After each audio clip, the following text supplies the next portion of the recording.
Hello, my name is Julian. Welcome to the channel. Today I'm going to be reading some tarot for you, as well as doing a little bibliomancy. And first I'm going to start with today's passage from a book called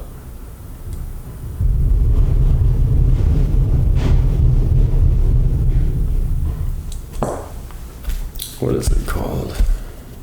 The Language of Letting Go.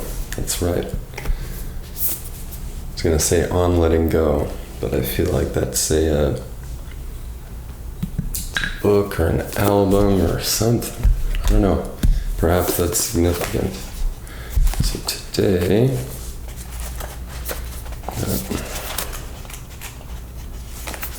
making it happen.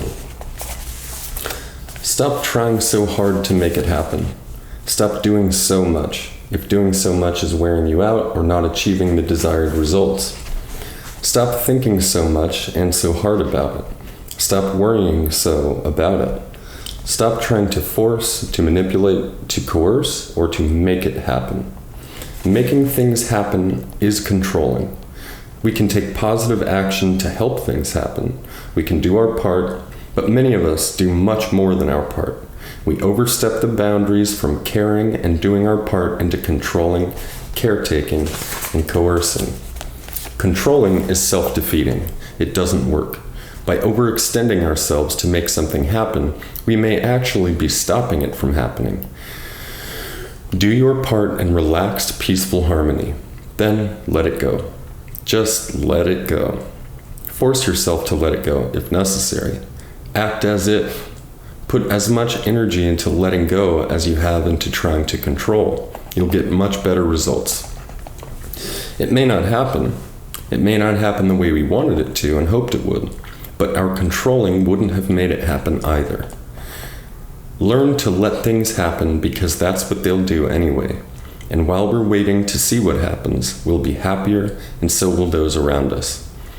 Today, I will stop forcing things to happen. Instead, I will allow things to happen naturally.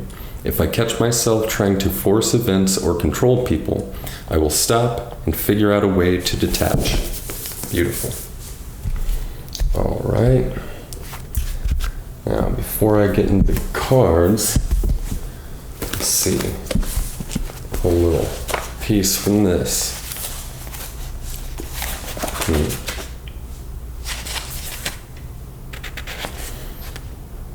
You know, actually, I was initially drawn to a bit from this. Waking the Tiger. Attunement. The first track is the end of a string. At the far end, a being is moving, a mystery, dropping a hint about itself every so many feet, telling you more about itself until you can almost see it, even before you come to it. In today's world, most people lack the ability to stay present or tuned in to the nuances of their internal and external landscapes. However, this type of awareness remains key to the functioning of many native peoples. Consider the experience of a native tracker in the wild. In order to be tuned in to his environment, the tracker must stay completely attentive to his animal responses and felt sense. By doing so, he not only becomes more aware of his own reactions, but those of his prey. The tracker and the tracked become one. He knows when the animal is sick or wounded, hungry or tired. He knows when it has been hunting or mating, and how long it has slept. He learns from footprints where the animal has taken a drink. From the drift of snow by a bush, he knows where the animal has slept. On the windswept plateau where there is no sign, the tracker uses his sense of oneness with the animal to guide him. Instinct tells him where the animal has gone. He and the animal share a common spirit. All right. And to put that in context of the letting go affirmation, you know, a hunter certainly isn't trying to force the animal. I mean, on some level you could say he or she is in the long run, but ultimately it is more nuanced than that. You know, and this harmonious process of control and abandon, in a way. Abandoning control to awareness and heightening one's perception of the subtle shifts in the environment, like I said, inside and out. All right. Let's see, get a good shuffle here.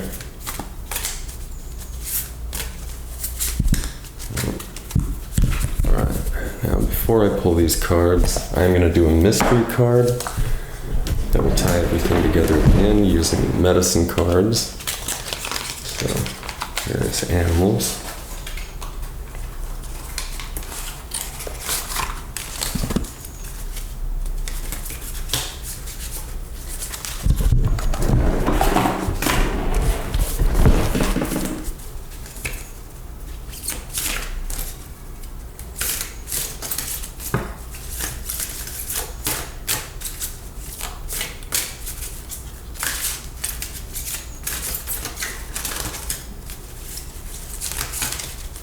All right. That will be revealed at the end.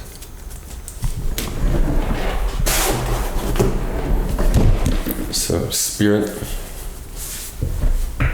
thank you for your presence. What do we need to know today? Let's see. We've got the Seven of Cups. We've got the Two of Cups. We've got the King of Swords in reverse. The Devil in reverse.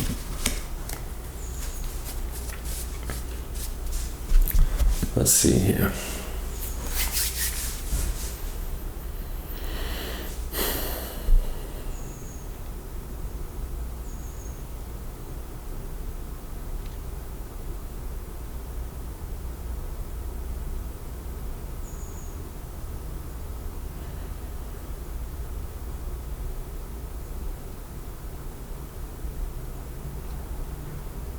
So I'm seeing a kind of moving away from illusion, through union within. And perhaps, this is what's coming out, perhaps something isn't what we thought it would be, much like in the book. I didn't show these cards. Two of Cups, King of Swords in reverse, and the Devil in reverse. And the King of Swords in reverse is a little bit, or could be, a little bit of a daunting energy, or just an intense energy. But ultimately, next to the Devil in reverse, what I'm seeing is through this internal union, perhaps, the old King of Swords, in our thoughts, our mentality, the way we choose, whether we realize it or not, to think and speak to ourselves and others about our reality and our experience. And I feel that, there was a kind of a deceptive vision, what we wanted, what we desired in this Seven of Cups. And, through the union within, and perhaps, union with some form of companion for some of you, our mentality is kind of being turned on its head. And while that can be a tedious and arduous, often painful process, it's leading to the Devil in reverse. So with that, our old fears are disappearing. If you notice, the chains on their necks are very loose. So upside down, you fall right off. So we're being freed from old desires that really were tied up in a rather toxic mentality. It seems like these two cards in this situation, were upright next to each other. The king, the decision maker, the order giver in our thoughts and our mind was basically dancing dirty with the devil. That's what I see. But what we really want, we thought maybe we wanted the riches of the world or of our lustful desires, not to say that, there's no place for any kind of lust or whatever. Just these very basic desires, we're caught up in this toxic mentality that was ultimately keeping us chained. And what we actually need, and the purest portrayal of our desire that we often seek in the external world, trying to fill something by consuming from without, is union within. And whether this pertains to union with a fellow being or not, in your specific case, whoever you may be, the union within is first necessary in order to lay the foundation for a fully functional companionship or partnership, what have you. See, I'm going to pull a couple more cards. Let's see. What do we got here? The Nine of Swords. Yeah, so I see, I'm getting some confirmations in my body. I see this process might be keeping you up at night. Again, the process of letting go can be very scary to these old thought patterns, or this old sense of self, and can feel like it's threatening our foundation, but ultimately it's strengthening it the more we surrender to it. Let's see. Sun in reverse. Yeah. It feels like it might look kind of dark right now. Old shadows, beliefs coming out, and especially when it's things that we've identified very strongly with for a long period of time, these things it's easy to get attached to these thoughts, these shadows, these things as they come out and come up to the surface to be dealt with. As they say, it's darkest before dawn, and often as these things come up, back to the Nine of Swords, it's like our nervous system doesn't know automatically, early on in the process at least, that these are, shades of the past coming up, and it's easy to attribute these things to the present or this idea of the future, often a fear of, a painful past circumstance repeating, and coming back around, and perhaps even having some nightmares. But often, these things can just be a sign of processing and releasing. When we internalize these painful experiences, if we're not consciously capable of or unwilling to, often a mix, to process and kind of separate ourselves from, or maybe when we over-identify, with, or I kind of lost what I was saying. I lost the thread. When we internalize these things because we don't know how to process, this process of suppression, which leads to repression,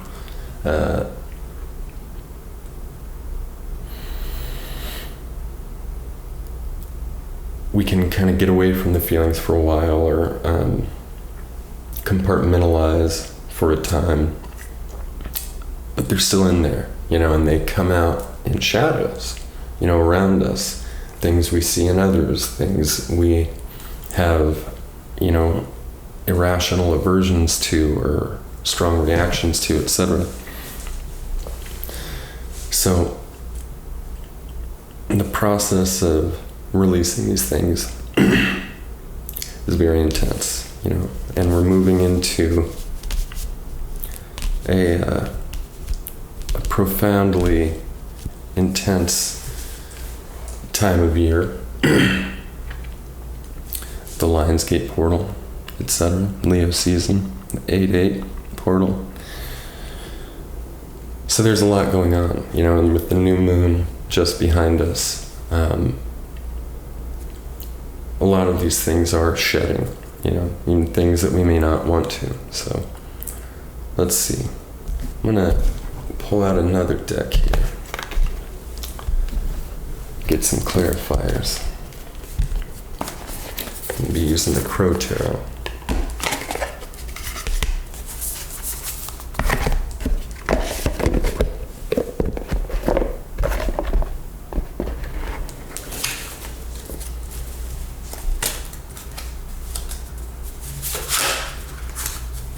Okay, well, the Seven of Swords just wanted to come out. So how do we, Spirit,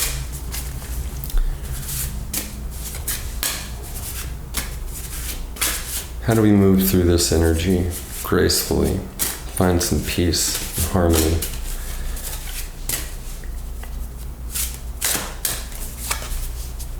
The Knight of Swords, yes, perfect.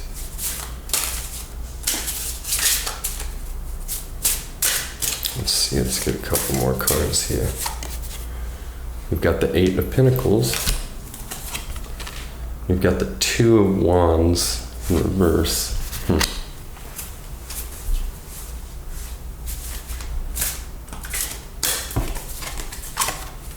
And the King of Wands. Okay. So just on the surface here, with the two kings showing up and the knight and wands and all that, it's as if we gave, an imbalanced amount of authority to our thoughts, our mind, and the way we talk about things, our own mental understanding, an old and outdated mentality, reflections of the past, ultimately leaving us incapable of being fully present. And just anticipating, like I mentioned, a repeat of, our worst nightmares that we've been through, which not only clouds our judgment in the present, but 533 on the clock, but also keeps us from fully integrating the lessons and the gifts inherent in all of our experiences, and these things that we have blockages up with, when we get so attached to the story that we crafted, that usually or often can indicate a lack of, something that we lack, lack of self-worth, a lack of value, and ultimately just this can create a deep lack of confidence, but that confidence is always inside, and so I see here that we need to be taking action, with, for one, the Knight of Swords coming up as, and again, these cards are all Spirit's answer to how we move through this gracefully and restore some balance and harmony. Oh, and that's the Six of Swords. I said Seven of Swords. That's going to be my bad. So again, we're being taken out of this situation. We're being moved into calmer, clearer waters. And the Knight of Swords, is the kind of energy I think we need to utilize in conjunction with the King of Wands, taking action, highlighting action, prioritizing action. With this Two of Wands in reverse, I'm seeing like a kind of lack of creative movement. So whatever it is you enjoy doing, do that. And the Knight of Swords, again, it's kind of like this new part of ourselves in the mental realm blossoming and kind of overtaking the old king. There's a lot of action and swiftness in the Knight cards, most of them. So just keep moving toward, implement positive thoughts. It's like right now, these positive affirmations, or just positive thoughts, they may not feel as powerful as the old negative thoughts that we've repeated so much. So it's like the Knight as opposed to the King in terms of the effect they have on our nervous system. But think about it this way. Whatever our underlying beliefs are about ourselves, our limiting beliefs, the things that make us feel bad, whatever we feel we lack or we fear, etc., those all started as lies, or rather potential truths. The belief in and of itself isn't more true than its opposite, but through repetition and integration, whether it was a very conscious process or not, these thoughts turned into subconscious truths, and so we programmed it that way. And right now we're reprogramming, and that's what I'm seeing with the Knight of Swords. So, do your best to catch yourself if you get in a negative thought pattern. You don't have to force it to stop. You don't need to react to it further.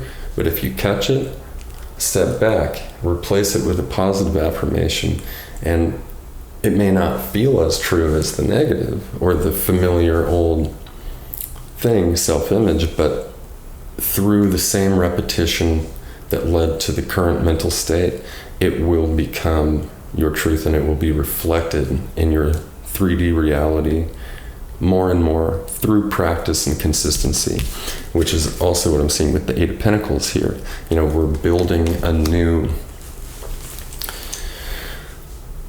identity. It could be a new way of being in the world, a new way of engaging with our skills, talents, etc. Maybe it's time to find a new job, even depending on who you are. And yeah, let me get one more clarifier here. Whoops. That was the wrong deck. Yeah, that's so funny though. So look, we got the Ten of Cups in reverse and the Ten of Cups. So we're in this transitionary period, and especially with like the Two of Cups coming up and all this, I'm seeing that it's both, or it could be either, and it's what we make of it. And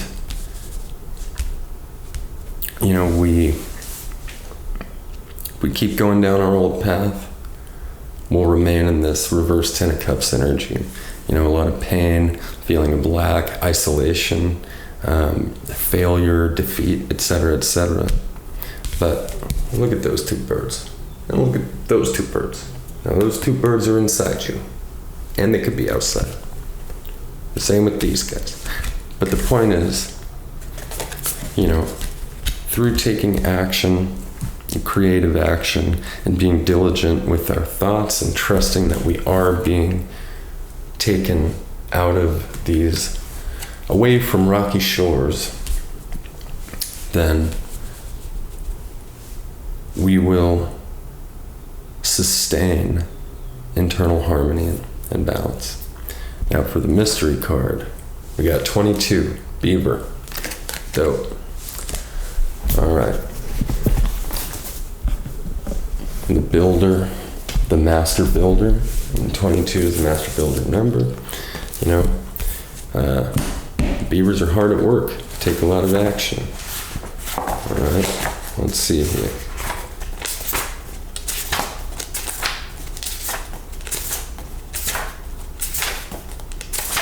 Here we go.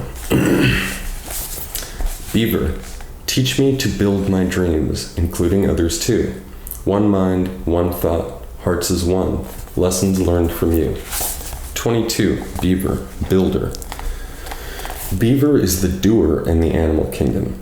Beaver medicine is akin to water and earth energy and incorporates a strong sense of family and home. If you were to look at the dams that block woodland streams, you would find several entrances and exits. In building its home, beaver always leaves itself many alternative escape routes. This practice is a lesson to all of us, not to paint ourselves into corners. If we eliminate our alternatives, we dam the flow of experience in our lives. A doer is characterized by industriousness, and beaver knows that limitation cancels productivity. Beaver is armed with very sharp teeth that are capable of felling whole trees.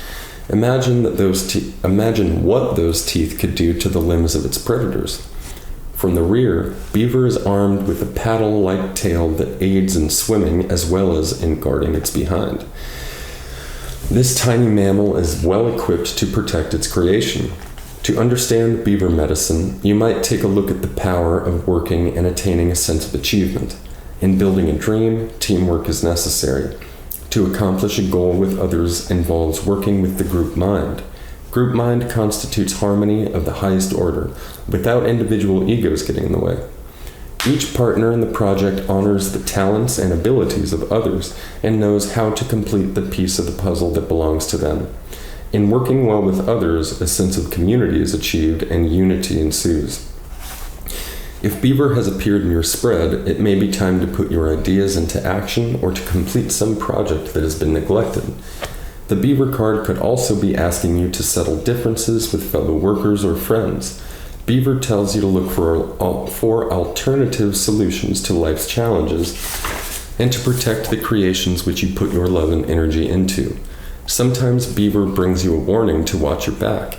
If this is your message, you will know it by the position in which the card falls in your spread. If the card falls in the south position, it is to remind your child self that trusting is okay, but caution is necessary.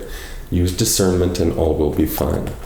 Obviously, I'm not using a spread like the ones suggested in the book, but take whatever resonates there. Otherwise, thank you so much for your time and attention. Many blessings, much love. See you next time.